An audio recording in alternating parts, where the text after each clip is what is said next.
যেই করে কোরআন তিলাওয়াত হবে, মসজিদের মুয়াজ্জিন হাইয়া আলাস সালাহ হাইয়া আলাল ফালাহ, নামাজের জন্য চলে আয়, নামাজের জন্য চলে আসো, কল্যাণের জন্য চলে আসো। যখন আসসালাতু খায়রুম মিনান নাওম, আসসালাতু খায়রুম মিনান নাওম, মুয়াজ্জিন যখন ভোরবেলায় আপনাকে ডাকবে ঘুম থেকে, নামাজ ভালো। আপনি যদি ইমানদার হন, ওই কম্বলটাকে ছুঁড়ে ফেলে দিয়ে আর ঘুমকে দূরে ফেলে দিয়ে বলবেন আর ঘুমাইতে চাই না। ও প্রাণের বিবি আমার, আর ঘুমাইতে চাই না। ও সন্তান, আর ঘুমাইতে চাই না। ঘুম থেকে নাকি নামাজ বলো। আমার মুয়াজ্জিন এত সকাল বেলায় আজান দিল, আমি কেমনে ঘুমাই? ও প্রাণের স্ত্রী আমার, ঘুম থেকে উঠে যাও। আমি সন্তান ও আমার ছেলে, ঘুম থেকে ওঠো। ও আমার কলিজার টুকরামি, ঘুম থেকে ওঠো, নামাজের জন্য ওযু বানাও। আমরা সবাই একসাথে নামাজে দাঁড়াবো। সুবহানাল্লাহ। একসাথে নামাজ পড়ার পরে, একসাথে নামাজ পড়ার পরে আল্লাহ রাব্বুল আলামিন বললেন, আমার যেই বান্দা বান্দি, যে ফ্যামিলি গুলো একসাথে নামাজ পড়বে, আল্লাহর কোরআন দিয়ে সকালটা শুরু করবে, নামাজ পড়ার পরে যদি আপনি একটু একটু করে কোরআন তিলাওয়াত করেন, আল্লাহ রাব্বুল আলামিন বললেন, এই তিলাওয়াত করার কারণে, আরামের ঘুমকে হারাম করার কারণে আমি আল্লাহ রাব্বুল আলামিন উভয়কে রহমত তো দিলামই, তার রিজিকের দরওয়াজা আমি আল্লাহ খুলে দিলাম। সুবহানাল্লাহ। রিজিকের সমস্যা হয়, কান্নাকাটি করে, হুজুর আমার সন্তান বিদেশে আছে, তার কামাই নাই, কামাই রুজি ভালো না, চাকরি বাকরি পায় না, একটু খাস করে দোয়া করে দেন আমার সন্তান যেন ভালো একটা কাজ পায়। ঠিক কিনা? পাইবো কেমনে? পাইবো কেমনে? আমার এখন সন্তান যে কাজ পাবে, ভালো একটা চাকরি পাবে। ও ক্যাম্পুরের মা, ও আমার বাবা, সন্তান যে ভালো একটা অবস্থানে যাবে। আমি তো নামাজ থেকে দূরে চলে আছি, আমি তো নামাজ পড়ি না, আমি তো রোজাও রাখি না, হজ যাকাত কিছুই করি না। আল্লাহ তাআলা বললেন, আমি রিজিকের ভান্ডার নিয়ে বসে আছি, আমার কাছে এত রিজিক আছে রে, যত চাইবা ততই আমি ঢেলে দেব, যত চাইবা ততই আমি ঢেলে দেব।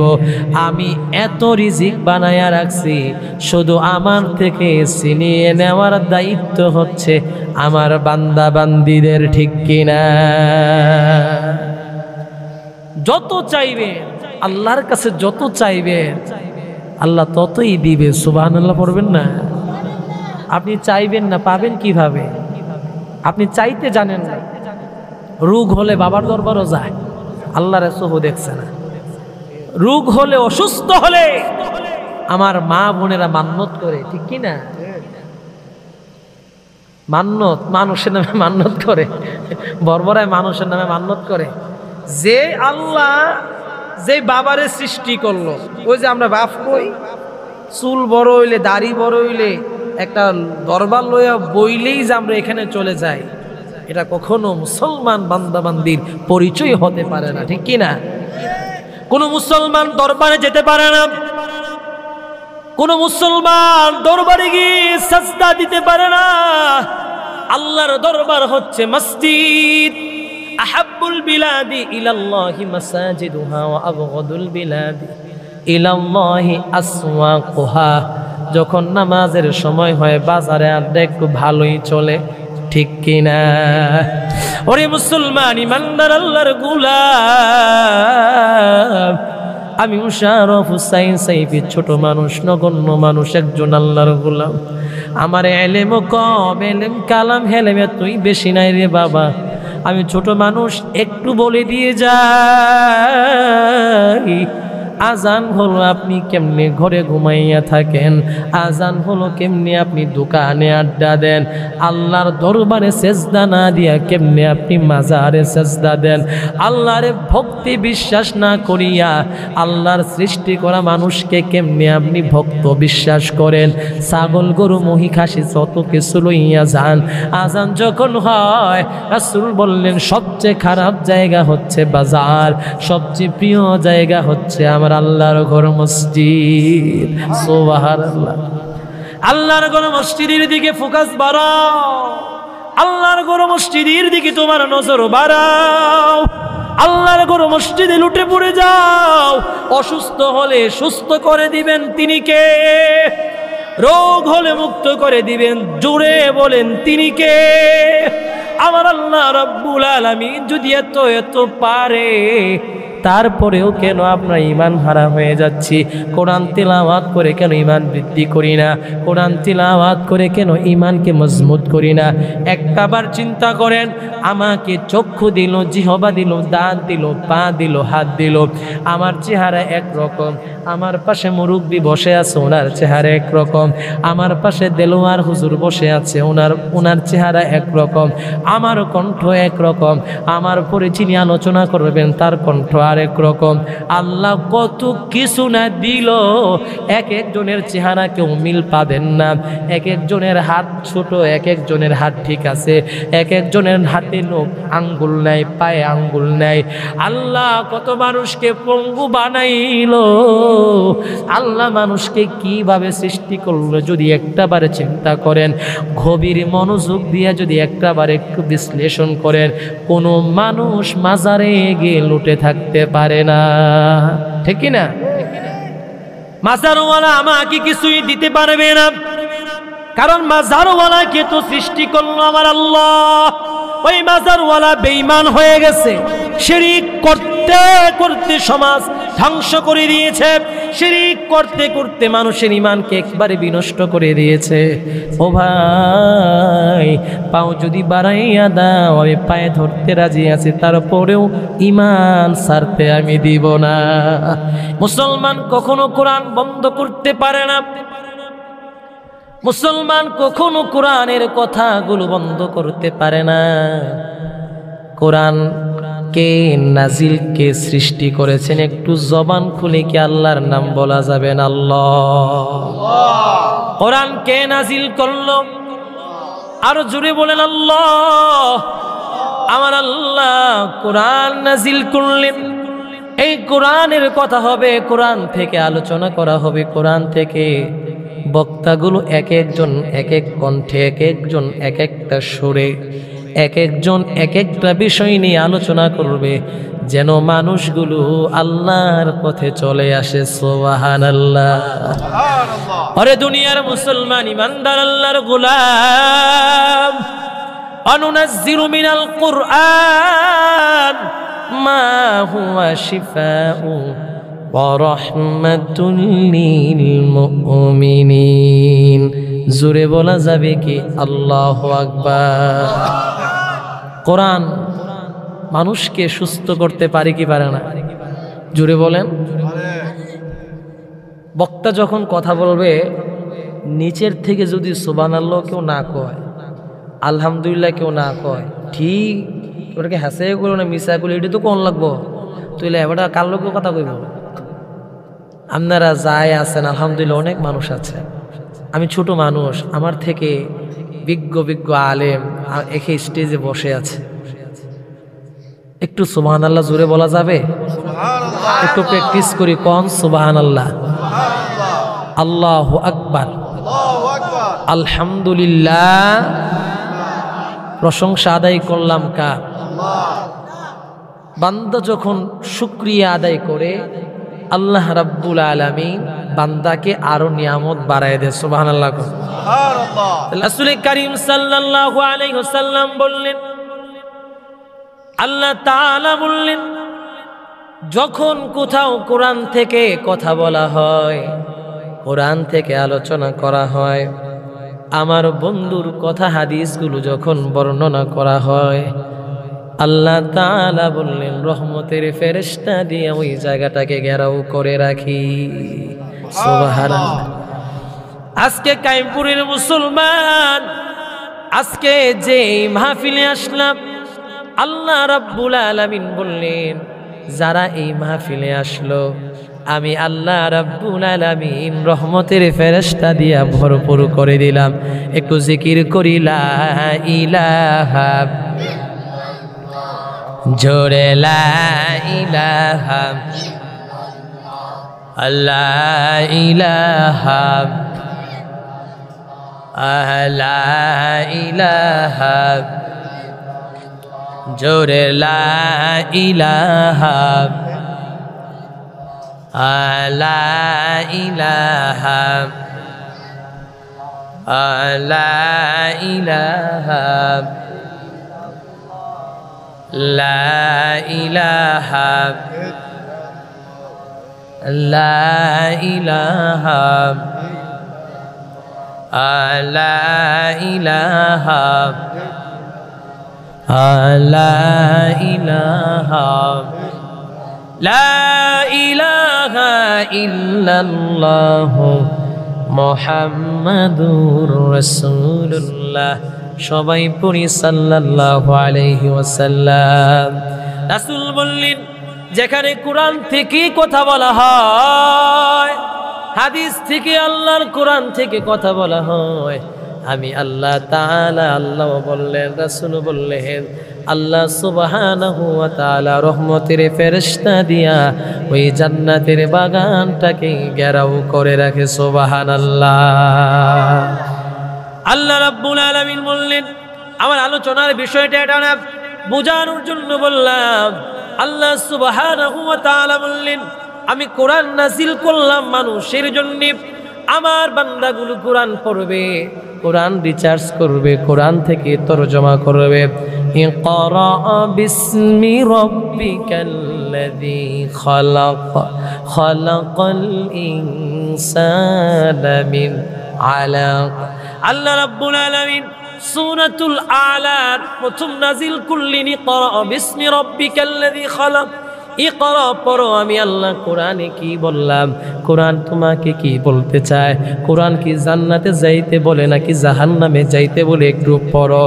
আল্লাহ রাব্বুল আলামিন বললেন যেই বান্দা কোরআন দিয়ে তার জীবন পরিচালনা করবে আমি আল্লাহ তার জন্য জান্নাতে রেখে দিলাম। সুবহানাল্লাহ। জোরে কোন না সুবহানাল্লাহ। এই ফোলা পান তোমরা কি শক্তি নাই? কও সুবহানাল্লাহ। আওয়াজ দিয়ে ফাটাইলেই তো হইব। মানুষ ইমান দুর্বল তো, আওয়াজ আইতে হইলে ইমানের প্রয়োজন আছে। ইমান দুর্বল, ইমান তো দুর্বল, এমনিও দুর্বল। আর যেই আফা আসলো 17 বছর এবিডি তো পুলিশের ডরে আরো দুর্বল করে রয়েছে, ঠিক কিনা? এখনো যদি ইমানকে মরা ইমানের মতো মাহফিলে বসে থাকেন তাহলে তো আমরা মুসলমানের পরিচয় কিভাবে দেব? ইমান তাজা হওয়ার মূল চাবিকাঠি হলো কোরআন রিসার্চ করুক। এই যে আমি বললাম একটা ছোট্ট মানুষ যদি আমি 1 ঘন্টা আলোচনা করব, এর বেশি করব না, 1 ঘন্টা আলোচনা শুনে যদি আপনি 1 চুল পরিমাণ যদি একটা মেসেজ আপনি আমলে নেন, আমি ওয়াজ করে সার্থক হলাম। সুবহানাল্লাহ। ইমান দুর্বল কেন? আমি কোরআন থেকে দূরে চলে গেলাম, কোরআন আমার কাছে নাই, কোরআনকে আমি স্পর্শ করি না, সকালবেলায় ফজর নামাজও পড়ি না, নামাজের পর কোরআন তিলাওয়াতও করি না। এই জন্য ইমানের মধ্যে মরিচা ধরে আছে, কলবে মরিচা ধরতে ধরতে ভয়ঙ্কর অবস্থা হয়ে গেছে। এই ইমানকে তাজা করতে হলে আল্লাহর কোরআন তোমাকে ধরতে হবে, ঠিক কিনা? ইমানকে মজবুত করতে হলে, ইমানকে তেজস্বী করতে হলে আল্লাহর কোরআন দিয়ে নিজের জীবন, সমাজ, পরিবার পরিচালনা করতে হবে, ঠিক কিনা? কেমন মুসলমান হলাম? একটা হক কথা বলতে পারি না। দেশ স্বাধীন হওয়ার পরে কোরআনের কথাগুলো আমরা বলবো, কারোর কাছ থেকে অনুমতি লাগবে না। হক কথা বলবো, হক পথে চলবো। যদি উভয় ব্যক্তি তার জীবনটাকে হকের পথে চালাইতে পারে, আপনি যখন মারা যাবেন আল্লাহ আপনার জন্য জান্নাত রেডি করে রাখছে। সুবহানাল্লাহ। কোরআন তিলাওয়াত করলে বাবা ঈমান মজবুত হয়। তাসবিহ, তাহলিল, জিকির, সুবহানাল্লাহ, আলহামদুলিল্লাহ, আল্লাহু আকবার, এইগুলো পড়লে ঈমান চাঙ্গা হয়, ঈমান তাজা হয়, শয়তান দূরে পালায়। ঠিক কি না? তাইলে আমাদের কি ঈমানকে আগে মজবুত করতে হবে। রাব্বুল আলামিন বললেন, আমি কোরআন এমন ভাবে নাজিল করলাম, যদি কোরআন দিয়ে তোমার জীবনটাকে, সমাজটাকে পরিচালনা করো, আমি আল্লাহ রাব্বুল আলামিন উভয় জায়গায় আমার রহমত ঢেলে দিলাম। সুবহানাল্লাহ। অনুনাজ্জিলু মিনাল কুরআনি মা হুয়া শিফাউ ওয়া রাহমাতুল লিল মুমিনিন। কোরআন মানুষকে রোগ থেকে মুক্ত করে দেয়। কোরআন ঈমানকে মজবুত করে দেয়। যেই বান্দা কোরআন তিলাওয়াত করবে সেই বান্দা কখনো বলতে পারবে না আমার ঈমান দুর্বল। যত কোরআন তিলাওয়াত করবেন, যত আল্লাহর জিকির করবেন, রাসূলুল্লাহর সুন্নাহ অনুযায়ী আপনি জিকির, তাসবিহ, তাহলিল গুলো পড়বেন, আল্লাহ রাব্বুল আলামিন বললেন কোরআন তিলাওয়াত করার কারণে আমি আমার বান্দার ঈমানের পাওয়ার বাড়িয়ে দিলাম। সুবহানাল্লাহ। ঈমানের পথে অবিচল থেকে আমার মরণ যেন হয়, কোরআনের পথে অবিচল থেকে আমার মরণ যেন হয়। আল্লাহ পাক কবুল করুক, পড়ি আমিন। রাব্বুল আলামিন বললেন, দুনিয়ার মুসলমান, কোরআন শিক্ষা করা একজন মুমিনের জন্য, মুসলমানদের জন্য হচ্ছে ফরজ। সুবহানাল্লাহ কয় না? যেই বান্দা কোরআন শিখবে না, যেই বান্দা কোরআন দিয়ে তার জীবন পরিচালনা করবে না, কোরআন দিয়ে তার সমাজ পরিচালনা করবে না, কোরআন দিয়ে তার সংসার পরিচালনা করবে না, আল্লাহর খাতা থেকে ওই বান্দার নামটা কেটে যায়। যখন আপনি তাওবা করে আবার ফিরে আসবেন, ও কাবার মালিক আল্লাহ, আমি ভুল করেছি, অপরাধ করেছি, আমি নিজের মন গড়া মতো নিজের জীবনটাকে পরিচালনা করছি, আমি কোরআন বুঝি না, কোরআন পড়ি না, কোরআন তিলাওয়াত করি না, কোরআন দিয়ে সমাজ পরিচালনা করতে চাই না। যখন আপনি তাওবা করে ফিরে আসবেন, আল্লাহ রাব্বুল আলামিন এত খুশি হবে, এত খুশি হবে যে বান্দা আমাকে চিনতে পেরেছে। সুবহানাল্লাহ। আপনি কোরআন দিয়ে আপনার জীবন পরিচালনা করবেন, কোরআন দিয়ে সমাজ পরিচালনা করবেন, কোনো ভয় আছে? জুড়ে বলেন, কোনো ভয় আছে? কোরআন দিয়ে সংসার পরিচালনা করবেন, কে কে রাজি আছেন? হাত তুলে দেখান তো। নারে তাকবীর, নারে তাকবীর। আল্লাহ পাক কবুল করুক, পড়ি আমি।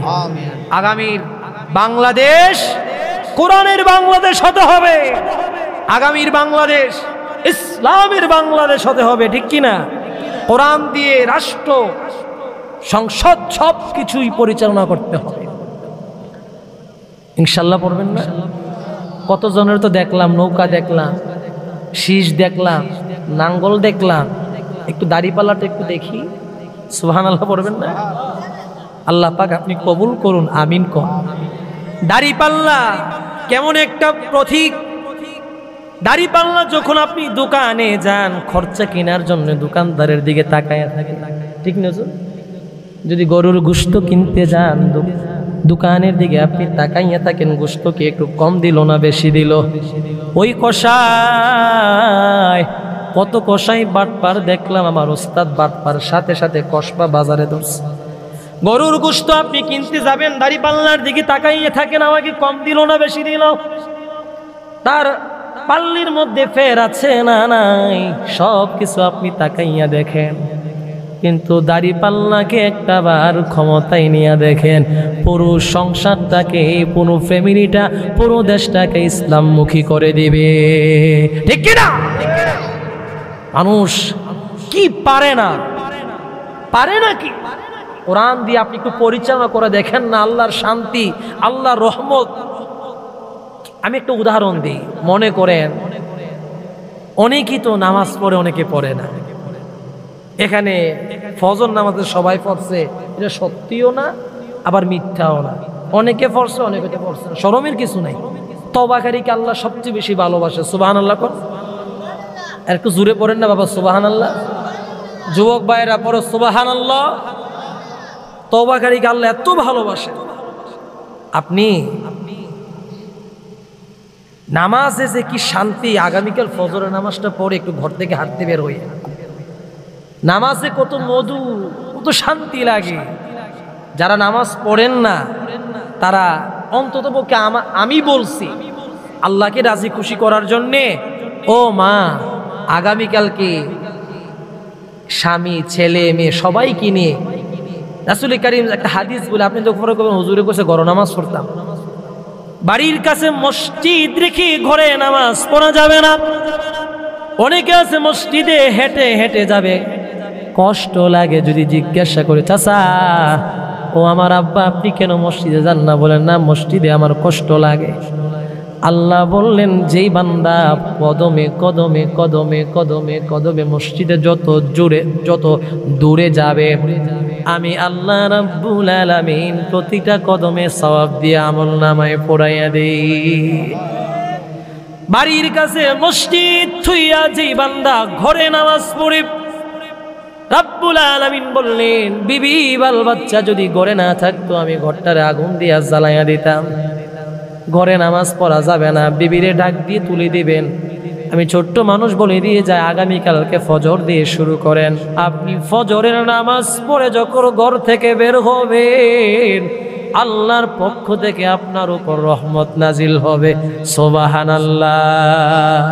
অন্যরকম একটা ফিলিংস আসবে, এত শান্তি, নামাজ এত শান্তি। এই জন্য দাড়িপাল্লাকে আমরা দেখতে চাই, ঠিক কিনা? আপনি টাকা দিয়ে মাল কিনবেন, একটু কম দিলে যেই বেচারা ওজনে একটু কম দেয়, হেরে পারেন না দোকানে একদম কিনায় ফেলে, ঠিক কিনা? তাইলে সেই দাড়িপাল্লায় ক্ষমতায় আসলে এখন বুঝেন দেশ কিভাবে চলবে, চুর বাটপার গুলো কোথায় যাবে, ঠিক কিনা? ও দুনিয়ার মুসলমান ইমানদার আল্লাহর গোলাম, কোরআন দিয়ে সমাজ পরিচালনা করতে হবে, কোরআন দিয়ে রাষ্ট্র পরিচালনা করতে হবে, কোরআন দিয়ে আমার জীবন আমার পরিবারকে চালাতে হবে। একজন মুমিন বান্দা কখনো কোরআনের বাহিরে চলতে পারে না, একজন মুত্তাকি বান্দা কখনো কোরআনের বাহিরে চলতে পারে না। ও মা, ও কাইমপুরের মা, আজকের মাহফিল থেকে একটা মেসেজ দিয়ে যায়, নিজের সন্তানকে সকালবেলা একটু মক্তবে পাঠাবেন, কোরআন শিক্ষা দিবেন, আপনার জন্য সন্তান দোয়া করবে। সুবহানাল্লাহ।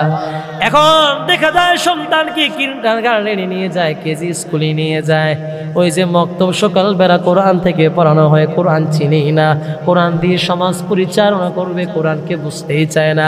আমার সন্তান ডাক্তার হবে, আমার সন্তান ইঞ্জিনিয়ার হবে, আমার সন্তান ম্যাজিস্ট্রেট হবে, আমার সন্তান অ্যাডভোকেট হবে, কলার মধ্যে টাই লাগাবে, বিদেশি বিদেশি লাগবো, ঠিক কিনা? আমার ভূতের বিদেশি বিদেশি লাগবো, ব্লেজার লাগাবে, ট্রাই লাগাবে, ডক্টর হবে। শুনে আপনার ছেলে ডক্টর হবে, খারাপ কিছু না তো, ডক্টর দিয়ে কি সমাজে উন্নতি হয় না, উপকার হয় না? ম্যাজিস্ট্রেট দিয়ে হয় না? যদি কোরআন শিক্ষা না থাকে, বুঝবে আপনার সন্তান আপনার জন্য কবরের পাশে গিয়ে দোয়া করবে। যদি অন্ততপক্ষে কোরআন শিক্ষা দিতে পারেন, সন্তানটাকে যদি কোরআন দিয়ে জীবনটাকে রাঙিয়ে তুলতে পারেন, সন্তানটাকে যদি কোরআন দিয়ে তো কোরআনের সুঘ্রাণ তার ভিতরে ছড়িয়ে দিতে পারেন, আল্লাহ রাব্বুল আলামিন এই সন্তানের উসিলায় পুরো ফ্যামিলিটাকে পরিবর্তন করে দিতে পারে কি পারে না? এই জন্য কোরআন দিয়ে সমাজ পরিচালনা করতে হবে। কোরআন যত বেশি তেলাওয়াত করবেন, ইমানের স্পৃহা তত বাড়বে। সুবহানাল্লাহ কয় না তো? কোরআন যত তেলাওয়াত করবেন ইমান মজবুত হবে, কোরআন যত তেলাওয়াত করবেন ইমান তৈয়ার হবে। ইমান তৈয়ার কেন করবেন শুনে নাও। আমি ইমানদার, ইমানের পরিচয় দিব। কোন নাস্তিক, কোন বেঈমান, কোন কাফের, কোন মুশরিক, কোন ইসলাম বিদ্বেষী আমার সামনে যেন আমার নবীর নিয়ে, কোরআন নিয়ে কথা বলতে না পারে। ঠিক কিনা? জালিম স্বৈরাচারী সরকার আমরার আফা যেই কারবার আমাদের দেশে করেছে, দেশটাকে ধ্বংস করে দিয়েছে। আলেমদেরকে ডান্ডা বিড়ি লাগাইয়া, আরে বিয়া মুসলমান এবিডি কেমনে, তারা কেমনে মুসলমান দাবি করে আমি বুঝি না। একজন মুসলমানকে ডান্ডা বিড়ি লাগাতে পারে? কোরআনের আলেমকে ফাঁসির মঞ্চে নিতে পারে? যারা কোরআনের আলেমদেরকে রাজাকার ট্যাগ লাগিয়ে দিয়েছে, জামাত শিবিরকে রক কাটা বলে ট্যাগ লাগিয়ে দিয়েছে। দেখো, জামাত শিবির মানুষের রক কাটে না, কোনো আলেম মানুষের রক কাটতে আমি এখনো দেখি নাই। আমার বয়স মোটামুটি হয়েছে, আমার বয়সে সংগঠন করা অবস্থায় আমি শুনতেছি আমাকে মানুষ কান পরা দেয়, তুমি জামাতে যাইও না, তুমি শিবির কইরো না। আমি বললাম কেন কেন কেন কেন তুমি, আমি জামাত শিবির করব না। জামাত শিবিররা মানুষের রক কাটে, আমি আজও পর্যন্ত দেখলাম না কোনো জামাত শিবির মানুষের রক কাটতে। এই ট্যাগ লাগাইয়া দিয়া মনে করছে জামাত শিবিরকে মানুষের মন থেকে মুছে ফেলা হবে। আল্লাহর কসম করে বলি রে মুসলমান, কোনো মানুষ যদি আল্লাহকে রাজি করার জন্য কাজ করে, কোনো মানুষ যদি রাসূলকে খুশি করার জন্য দিন কায়েমের আন্দোলন করে, কোনো মানুষ যদি আল্লাহ এবং রাসূলকে খুশি করার জন্য কোরআনের দাওয়াত প্রচার করে, যত ট্যাগ লাগাও না কেন কোনো কাজে আসবে না। ঠিক কিনা? মামুনুল হককে জঙ্গি বানাইয়া কেমন সরকার আমাদের ছিল? শাইখুল হাদিস আল্লামা আজিজুল হকের সুযোগ্য সাহেবজাদা আল্লামা মামুনুল হককে জঙ্গি ট্যাগ লাগাইয়া ওনার নামে যত ফেসবুকে নাম যাবে মামুনুল হক, সব আইডি বাদ, সব পেজ বাদ হয়ে যায়। কেন কেন কেন? উনি তো বুখারীর দর্শ দেয়, উনি বুখারী শরীফ পড়ায়। শাইখুল হাদিস আল্লামা মামুনুল হক কত বড় মাফের একজন আলেম। এই আলেমদেরকে জঙ্গি বানাইয়া, রাজাকার বানাইয়া যারা আমাদেরকে ট্যাগ দিয়েছে, আসলে আমরা রাজাকার না, তারাই হলো 24-এর রাজাকার। ঠিক কিনা? তারাই হলো 24-এর রাজাকার। আমরা কি ভারতে পালাইছি? এত রাজাকার বললো, এত ট্যাগ দিল, আমরা কি আমার সোনার বাংলাদেশ ছেড়ে পাকিস্তানে চলে গেছি? কথা বলেন, চলে গেছি? চলে যাইনি। জেল হয়েছে, জুলুম হয়েছে, আমাদের রাহাবারদের উপর কত নির্যাতন করা হয়েছে, ফাঁসির মঞ্চে ঝুলিয়েছে। তারপরেও জালেমদের কাছে ঈমান বিক্রি করে। একজন মুসলমান কখনো ঈমান বিক্রি করতে পারে না। ও মিয়া, আপনি যদি ঈমানটাকে বিক্রি করে দেন আপনি মুসলমানই না। আপনি যদি ঈমানটাকে একেবারে বিক্রি করে দেন আপনি ঈমানদার কখনো হতে পারবেন না। ঈমান হচ্ছে একটা দামি সম্পদ। ঈমান যে কত বড় একটা দামি সম্পদ একটু উদাহরণ দিলে বুঝবেন। একের সাথে যত শূন্য লাগাবেন একের দাম বাড়বে না কমবে? একটু জুড়ে বলেন না। একের সাথে একটা শূন্য লাগালে 10 হয়, আর একটা লাগালে 100 হয়, তারপরে 1000, 1 লাখ, চল 10,000, হ্যাঁ চলতেছে। একের সাথে যত শূন্য লাগাবেন একের দাম শুধু বাড়বে বাড়বে বাড়বে, কমবে না। শুধু টাকা গণবেন, আরে এত টাকা হইতেছে, জিরো আসতেছে, টাকা হইতেছে। ঈমান হলো একটা এমন একটা সম্পদ, এক যখন কেটে দিবেন শূন্যের কোনো দাম থাকবে না। থাকবে? এক কেটে দিলে শূন্যের দাম থাকবে? বসেন। এক যখন কেটে দিবেন শূন্যের দাম থাকবে? থাকবে না। এক থাকলে শূন্যের দাম থাকবে, আর একটা যদি আপনি কেটে দেন শূন্যের দাম থাকবে না। এটাই হচ্ছে আপনি যখন ঈমানদার, যখন আপনি একটাই থাকবে না, শূন্য দিয়ে কোনো লাভ হবে না। যদি আপনার ঈমানই না থাকে, এক হচ্ছে আপনার ঈমান, শূন্য আপনার ঈমান নয়। যদি আপনার ঈমান থাকে, কোনো জালিম, বেঈমান, মুশরিক, মুনাফিক ঈমানদারের উপর আক্রমণ করতে পারবে না। ঠিক কি না? ঈমানদাররা যদি ঈমান থাকে আপনি জান্নাতে যাবেন, ঈমান যদি না থাকে আপনি জান্নাতের সুঘ্রাণও পাবেন না। বললেন হুজুর কেন? কারণ আল্লাহ রাব্বুল আলামিন ইমানদারকে অনেক মায়া করে, মোহাব্বত করে, ভালোবাসে। আপনি যদি ইমানদার হতে চান, আপনি যদি ইমান নিয়ে কবরে যেতে চান, তার জন্য কোরআনের সাথে সম্পর্ক থাকার দরকার আছে না নাই? কোরআনের সাথে সম্পর্ক রাখবেন, কোরআন দিয়ে সমাজ পরিচালনা করবেন। এই কোরআন তিলাওয়াত করলে ঈমান বৃদ্ধি হয়, এই কোরআন তিলাওয়াত করলে ঈমান মজবুত হয়। কোরআন ছাড়া আল্লাহর জান্নাতেও যাওয়া যাবে না। ও ভাই,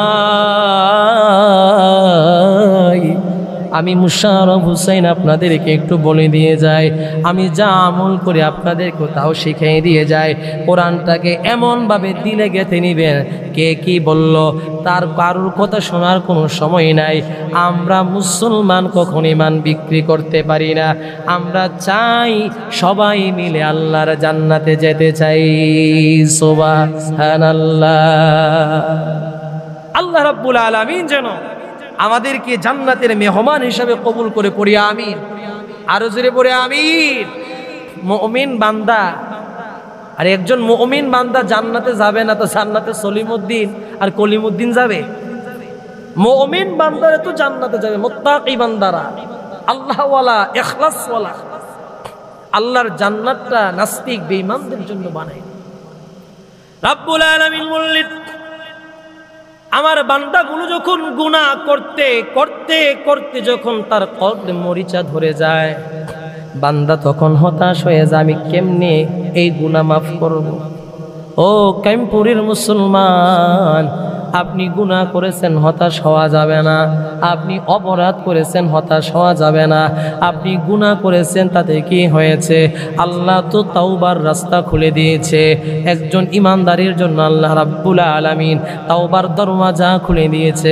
আয় আয় আয়, তাওবাকারী যত আমাকে ভালোবাসবে, আমার কাছে যত তাওবা করবে, আমি আল্লাহ রাব্বুল আলামিন আমার বান্দাকে এত বেশি মায়া করব। সুবহানাল্লাহ। তাওবা করবেন, যত বেশি তাওবা করবেন, মালিক আমি আপনার দরবারে তাওবা করলাম গো আল্লাহ, আমি জীবনে নামাজ পড়ি নাই, রোজা রাখি নাই, হজ করি নাই, যাকাত দেই নাই, জুমার নামাজও পড়ি নাই, 2 ঈদের নামাজ পড়ি নাই।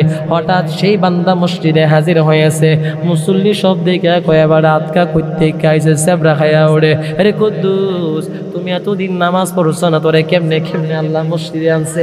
আল্লাহ কয় না না না, হেও করা যাবে না। আমি আল্লাহ তারে কবুল করেছি, আমি আল্লাহ তারে মন দিলকে একদম নরম করে দিয়েছি।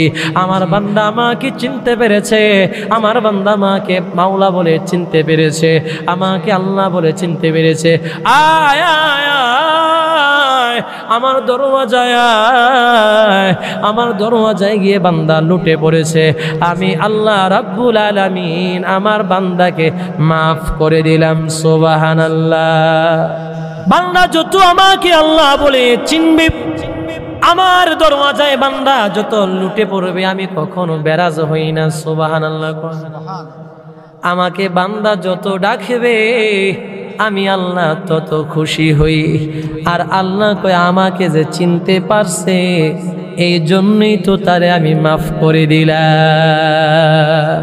যত গুনাহ করছেন, নামাজ পড়েন না, রোজা রাখেন নাই, হজ জাকাত কিছুই করেন নাই, আজকে পর্যন্ত আলোচনা শুনতে আসলেন, আমি আপনাদের পায়ে ধরে বলি, বাবা, ও আব্বা, ও আমার মা, ও যুবক ভাইয়েরা, আমি তোমাদের পায়ে ধরে বলি, তওবা করো, আল্লাহ তোমাকে সত্যি সত্যি মাফ করে দিবে। সুবহানাল্লাহ।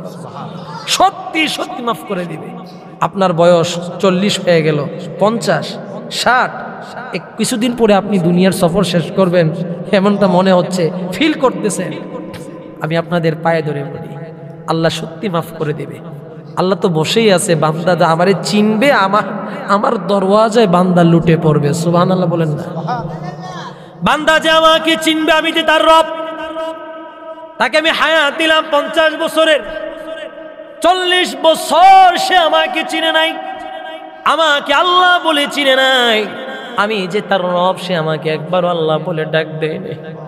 আমি যে তার আল্লাহ, তারে 40 বছর খাওয়াইলাম, সে আমার একটা ডাকও দেয় নাই। আল্লাহ একবারও মসজিদে গিয়ে সাজদা দেই নাই রে মালিক, তোমারে আমি সাজদা দিলাম। ও মালিক, তোমারে আমি সাজদা দিলাম। ও রব, আমি আপনাকে সাজদা দিলাম। 40 বছর একদিনও সে সাজদা দেয় নাই।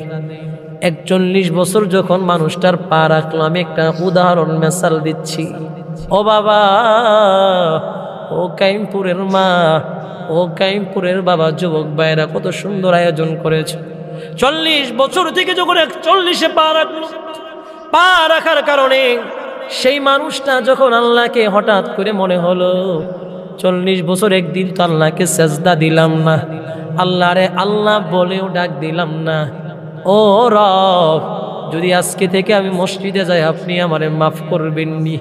ও মালিক, আজকে থেকে যদি সাজদা দেই আপনি আমারে মাফ করবেন নি। ও কাবার মালিক, আজকে থেকে যদি রোজা রাখি আপনি আমারে মাফ করবেন নি। আজকে থেকে ঘুমাইতাম না রে আল্লাহ, আজকে থেকে ঘুমকে ঘুম বলবো না, ঘুমকে ঘুম বলে আমি কখনো বিছানায় মাথা লাগাবো না। আমি শীতের মধ্যে আরামের কম্বল আমার শরীরে দিব না, আমি শীতের মধ্যে আরামের কম্বল আমার শরীরে দিব না রে আল্লাহ। আজকে থেকে আমি তাহাজ্জুদের বিছানায় পড়ে যাব, আপনি আমারে মাফ করবেন নি। ওই যুবক, একটু কান খাড়া করে শুনে নাও।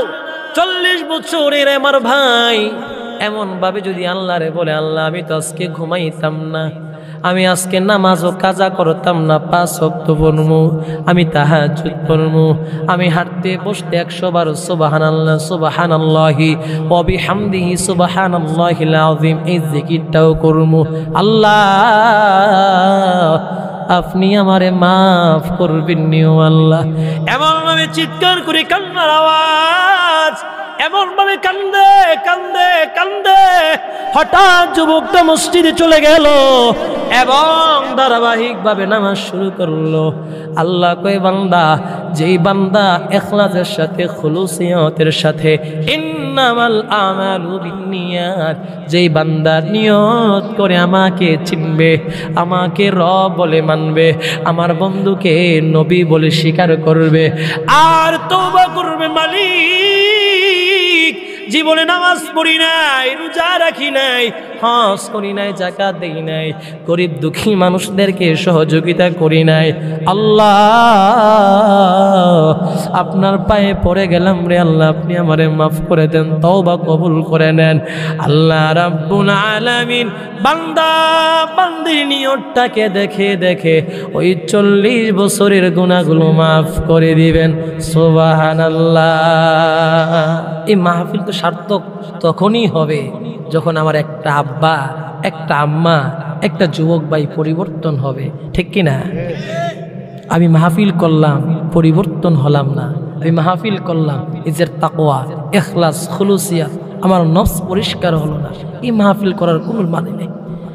আমি মাহফিল করলাম, কবরবাসীর আযাব বন্ধ হলো না, এই মাহফিল করে কোনো লাভ নাই। আল্লাহ রাব্বুল আলামিনের কাছে যখন উঠে পড়বেন, তওবা করবেন, 41 বছরে পা রাখলো, আপনি ধারাবাহিকভাবে আল্লাহকে ডাক দিতেছেন, আল্লাহকে স্মরণ করতেছেন, আল্লাহকে রব বলে মানতেছেন।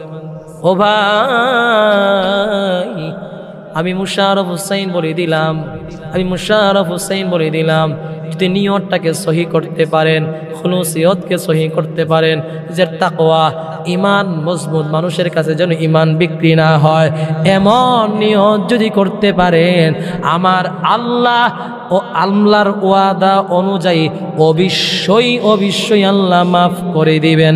সুবহানাল্লাহ। গুনাহ নিয়ে কবরে যেতে চাই না রে ভাই, গুনাহ নিয়ে কবরে যেতে চাই না, গুনাহ নিয়ে আল্লাহর দরবারে হাজির হতে চাই না, গুনাহ নিয়ে আল্লাহর দরবারে হাজির হতে চাই না। আমি সেটাও চাই না আমি গুনাহগার হই, আজরাইল আমার সামনে হাজির হয়, আমি গুনাহগার হই, আজরাইল যেন আমার সামনে হাজির না হয়। যদি চিন্তা থাকে গুনাহ করলে করছি, আজরাইল আইলে আইসে করতে, তাই মরাম একদিন, মরলে আমার ভাই আমার বন্ধু মিলে আমার কবরস্থানে দিয়া দেব, আমার শরীরটা পচে পচে চলে যাবে, আর কিচ্ছু হইতো না। না। যদি এমন চিন্তা করেন, তার যদি এমন কথা আপনার মনে উপলব্ধি করেন, আপনার ঈমানই থাকবে না, ঠিক কিনা? আবার জগতে বিচার হবে রে ভাই, কবরে কিন্তু ছাড় পাইবা না। দুই পাশের মাটি এমন জোরে চাপ মারবে, ছাড় পাবেন না। কোরআন থেকে দূরে গেলে আপনার ঈমান প্রথমত দুর্বল হবে। কোরআন থেকে দূরে গেলে আপনি মানুষের কাছে ঈমান বিক্রি করে ফেলবেন। কোরআন যদি রিচার্জ না করেন, আপনার সব আমল যা আছে সব বরবাদ হয়ে যাবে। এই জন্য বলি, কবরের ডাক কখন আসবে আমরা কেউ বলতে পারি না রে ভাই। কবরের ডাক কখন হবে কেউ বলতে পারি না, একটা মানুষও বলতে পারবে না। যদি জিজ্ঞাসা করি ভাই আজরাইল কখন আসবে, আপনাকে কল করেছে কিনা, বলবেন না না না কল করে নাই। যদি মানুষ জানতোই কখনো অপরাধ করতো না। এই জন্য আজরাইল আমাদের সামনে আসার আগে আগে নিজের জীবন পরিবর্তন করার দরকার আছে না নাই? রব্বুল আলামিন বললেন, মানুষ যত গুনাহ করবে, গুনার থেকে দূরে যাওয়ার জন্যে আমাদেরকে বেশি বেশি জিকির করতে হবে। আমি যত জায়গায় মাহফিলে যাই, যেই ওয়াজে করি না কিরে, সেই বিষয় লই না কিরে, এই মেসেজটা না দিয়ে আমি মাহফিল থেকে যাই না। ও ভাই, আমার নবী বললেন, আমার রাসূল বললেন, যে ব্যক্তি দৈনিক 100 বার এক তাসবিহটা পড়বে, সুবহানাল্লাহ কোন। আমার নবী বললেন, সুবহানাল্লাহি ওয়া বিহামদিহি সুবহানাল্লাহিল আযীম। আমি যত জায়গায় মাহফিলে যাই, আমি প্রতি জুমার নামাজ পড়াইতে যাই, প্রতি জুমায় কথাই কই, কারণ ছোট্ট আমল পাহাড় পরিমাণ গুনাহগুলো মাফ করে দিবেন কে? সুবহানাল্লাহি ওয়া বিহামদিহি সুবহানাল্লাহিল আযীম। আমার নবী বললেন, বিশ্ব নবী মুহাম্মদুর রাসূলুল্লাহ সাল্লাল্লাহু আলাইহি ওয়াসাল্লাম বললেন, আমার কোন উম্মত দৈনিক 100 বার, কয়বার? দৈনিক 100 বার হাঁটতে বসতে চলতে আমার কোন উম্মত যে এই আমলটা করবে, আমি রাব্বুল আলামিন সমুদ্রের ফেনা পরিমাণ যদি গুনাহ থাকে, আমি আল্লাহ তার গুনাহগুলো মাফ করে দিলাম। এত সুন্দর একটা মেসেজ, সুবহানাল্লাহর আওয়াজ, আরে সুবহানাল্লাহ। কতবার কইছি মুরব্বি, কতবার কইছি? কোন সুবহানাল্লাহ জোরে কইতো আর কি, একবার কইছি? আর ফুলাফেন কটা বইছে উড়ে কি করে না, তাবারও লেগে বইছে। খিচুড়ি আইব, ইচ্ছা মতো খাইব, খাইয়া মাহফিল তো শেষ নয়। যেই মানুষ হয়েছে তাবারও লেগে মানুষ হয়েছে, ওয়াজের লেগে কি মানুষ হয়েছে। এত সুন্দর একটা মেসেজ আব্বা, আপনি কবরে গেলে আমারে নিয়ে যাবেন, আরে আপনি জান্নাতে গেলে আমারে নিয়ে যাবেন। এত সুন্দর ছোট্ট একটা মেসেজ। এই ঘর থেকে কাইমপুর বাজার একটা তসবিহ লয়ে আরতে আরতে সুবহানাল্লাহি ওয়া বিহামদিহি সুবহানাল্লাহিল আযীম, সুবহানাল্লাহি ওয়া বিহামদিহি সুবহানাল্লাহিল আযীম। এটা ঘর থেকে বাড়িয়া কাইমপুর বাজারও যাইতে যাইতে তো 100 বার পড়াইয়া যাইব, সুবহানাল্লাহ কইতেন না? রাসূল বললেন, সুবহানাল্লাহি ওয়া বিহামদিহি সুবহানাল্লাহিল আযীম।